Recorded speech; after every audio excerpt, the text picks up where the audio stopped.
Black Ops 7 has just had its beta, and for the first time in history, we got to play zombies in it. And while we didn't get the full Ashes of the Damned map, we did get access to the Farm Survival map, and after playing it for the whole duration of the beta, I have a mixed bag of feelings about it. So let's get into what the beta shows off, what it does great, and most importantly, what it does wrong. So like I said previously, this is the first time a beta for Call of Duty has ever let Zombies players get a sneak peek into what the Zombies mode will be for the full release. And I think it's about time that Activision did this. It's always been frustrating to see the more popular multiplayer side get all of the spotlight and leaving the Zombies community out, making us play multiplayer or not play the beta at all. So this indeed is a nice change of pace, and I would give Activision 4 points for letting us play the Zombies at the same time as multiplayer. Oh wait, you're telling me we didn't get it at the same time as multiplayer? But a day later? Yes, we zombie players, for some reason, unbeknownst to me, couldn't play until the day after the early access, giving us a day less to be able to play zombies. This isn't a huge issue, but it does annoy me, as what were the reasons not to give us Zombies Day 1 alongside multiplayer? Was it to force some zombie players to play multiplayer while they waited on their zombies? Did they do it because they didn't have the zombies mode ready yet? Or did they do this, once again, to put the spotlight on multiplayer and kinda push zombies off to the side? Who knows? But you don't have to worry, neither did they, as the lack of proper communication of when or what times we zombies players were going to be able to play just shows that they either didn't care or didn't know themselves, leaving the community a bit confused as to when we were going to play and for how long. But anyway, the fact of the matter still stands, and I'm glad we finally got to see zombies in the beta, and I hope the next games follow this trend. But let's now focus on the beta experience itself. First, talking about what it shows off. So with the beta, the zombies mode has one survival map, that being Farm, but alongside this map, we also get a training mode, which helps new players get into the mode by teaching them some of the zombie mechanics, like pack-a-punching, wall weapons, guns, and much more. While I personally don't like this idea of hand-holding people to this extent, I much rather people figure things out themselves, which gives a sense of accomplishment and rewards creative thinking. I do understand why they included it though, and while the training mode isn't that interesting by itself, there is something really cool which can be found inside of it. And that is, through this mode we get to see the starting room of the full map by using this jump pad right here, which will launch us all the way there.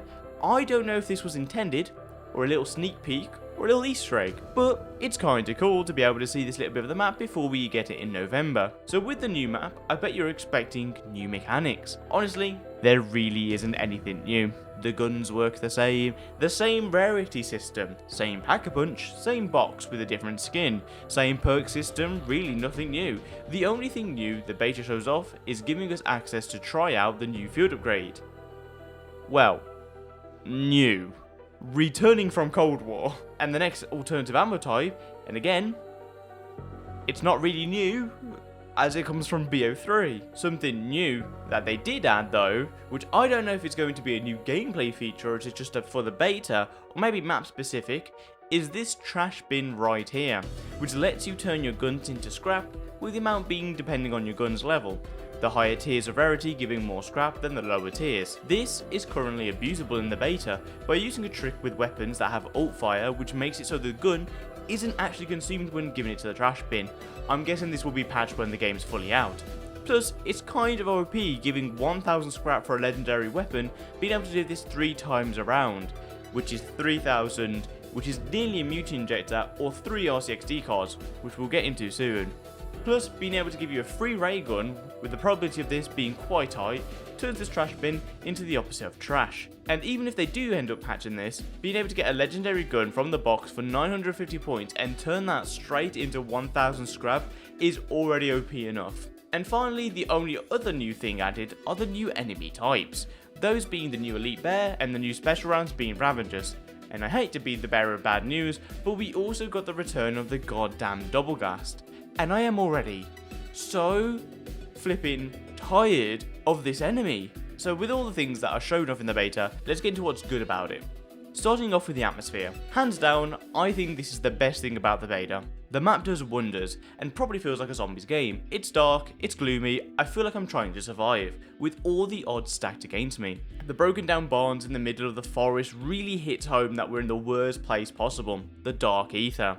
Complemented with the beautiful skybox, which gives us the purple and the magentas we expect from the dark ether, and while it does look a little bit desaturated, which I think it's due to the engine, it makes up with it some sudden pop of colour from things around the map. The map has the right type of lighting, it's atmospheric, it creates wonderful tone without ruining the dark ether vibe. You can see the forest fog through the light, and not to mention the enemy design, with the zombies looking scary, with my favourite enemy being the bear, which is a mix between the Thrasher from BO3 and a bear, where it has these like beehive spores on its body that you can shoot to do more damage. And while I don't like the ammo crate, I will admit that the new model fits the vibe much better than the previous one. And even when it comes to gameplay, there are a lot of new quality of life added to BO7, like zombies now being a little bit slower, making training a little bit more viable now, max ammo's replaying tacticals, that's been a thing for like all the other games except for BO6, and finally the movement mechanics are in my opinion better, not being able to spam slides that often make it feel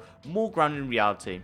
Well, except for one that really ruins it, but we'll get into that so soon. Just from the beta alone, I can already see some good changes from BO6 that indeed make it an upgrade. It doesn't do enough to feel different though, and get ready because there are a lot of problems I have to address with the beta, so let's begin. Simply put, this is just BO6 Part 2. And while some of you are going to argue, well, it released only a few months after BO6 ended, so it's understandable it's similar. Is it really though? Are you telling me that you will accept a game to be the exact same as the previous one, with some expansions on it, just because it was released 1 year after? We shouldn't. We should be demanding that the 3-year cycle return so we as a community get the best of the best. A unique zombies experience that expands from the previous, not DLC. It shouldn't be standard to have to pay €80, which is nearly $100 for you American folks, for map packs. So what do I mean by it's BO6 Part 2? It's got the same perk system, it's got the same rarity system, same scrap, same point mechanic, same armor system, same perk augments, same perks with the one new added, same gun system, same score streak mechanics, same zombies gameplay with a reduction of speed. Like, seriously, if you liked BO6, and I mean really liked BO6, meaning you didn't just play a map for a week when it came out and never touch the game again until the next map, I mean really enjoyed the game to the point where you could go back whenever you want and replay it for fun hours on end, then you are really going to like BO7. But for me, I'm really placing all my bets on the curse mode, hoping that it will give me a reason to like BO7, because if it isn't, and it is just going to be BO6 Part 2 with some different maps, I'm going to be quite disappointed. But that is just an overview. Now let's talk about some of the things I really didn't like about the beta, starting of course with the return of the score streaks. Let's be honest, wasn't a surprise. Let me just ask you, guess what the current meta for high rounding is in this game? Is it training? Is it camping? Well, no, it's once again score streak spam, this time using the RCXD to somehow, going through the ammo crate collisions, getting you stuck into a corner where you can kill zombies without them doing anything. But starkly, it's a beta, it's understandable to have bugs, they'll patch it when the game releases, and that's fine, but it's a matter of time until there is another strap made using score streaks, as it is nearly inevitable, as this is the consequences of using a system like that. The only reason in BO6 some maps didn't use score streaks was simply because the wonder weapons were too powerful, like the Tomb. But in the case they weren't too powerful, you could always default to the mutant injector spam for the high rounds. But that's just half the story, as when the RCXD card runs out, you can just run to the trap, which not only kills zombies, but lures them into it, making it so you really don't have to play the game until a double glass or a bear appears. So you're probably thinking, well, this is easy then, and it is. That is, until you suddenly just die, trying to go through 2 zombies. Because you see, this game isn't really made to be played without augments. In this beta, as we don't have access to them yet, it makes the zombies truly unfair. And when I mean unfair, I truly mean unfair. Not difficult, by the way, as the zombies aren't really difficult in the slightest. But thanks to their damage scaling carrying over from BO6, which was tuned in mind with augments we had at the time, There are certain scenarios which feel like you didn't even stand a chance no matter how skilled you are, and this is even more the case with the elite enemies. So the elite enemies have a dash attack, spores that create an area of damage once dropped, a flying beehive attack, and a normal attack that will damage you and slow you down. He can do a lot of the attacks in quite a fast succession, leading you to quite easily go down to them. Even more so if 2 of them spawn. Yes, 2 of them on solo, and don't you worry, they can be up to 3 or more, as I have personally witnessed 3 bears at once, and you, with armor and jug, being close to a 2-shot truly makes it feel unfair. Paired with the zombies' increased attack speed and with no reactive armor, you can really just die suddenly. Which honestly makes me feel quite scared for Curse Mode, because for it to be successful and to really give a somewhat classic feel to the zombies, they really need to rework a lot of the zombies mechanics and scaling to make it work with how much weaker we will be. But we'll just have to wait and see until the mode comes out to see if it's actually been done correctly, and it's not just another take on custom mutations with just negative effects. Another thing about the beta which fell off was the drops. First of all, max ammo wasn't even in the cycle. I don't know why, but it doesn't really matter, as it's not really needed, as we have ammo crates.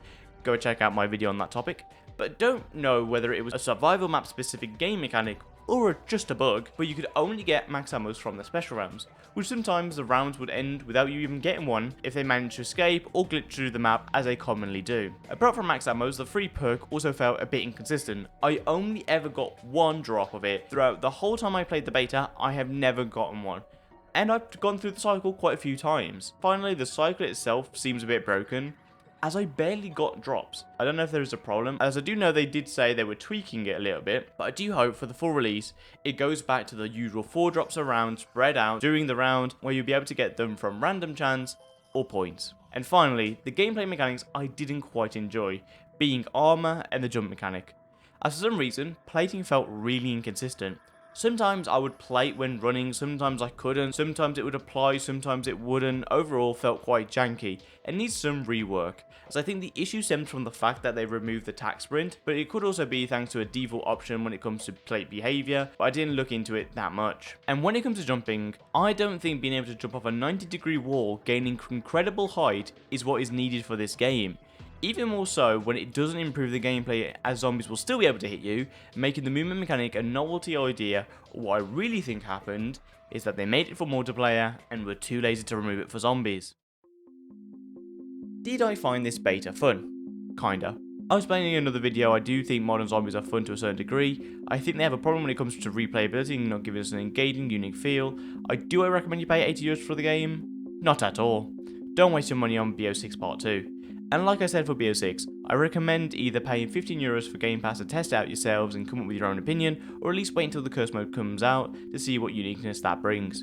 Because for now, it feels exactly like BO6 with a better looking map and a few quality of life fixes. And if I didn't think BO6 was worth the price, I doubt BO7 will be worth it either. But we'll just have to wait and see about what the game is like when it comes out. So for now, I'll be scoring it at BO7 a beta a 4 out of 10. And again, I do want to emphasise, this is just a beta, and the score will go up and down throughout the life cycle of the game. And if you've watched all the way to this point, why don't you click the like button, leave a comment, and smash subscribe, and I'll see you guys in the next one.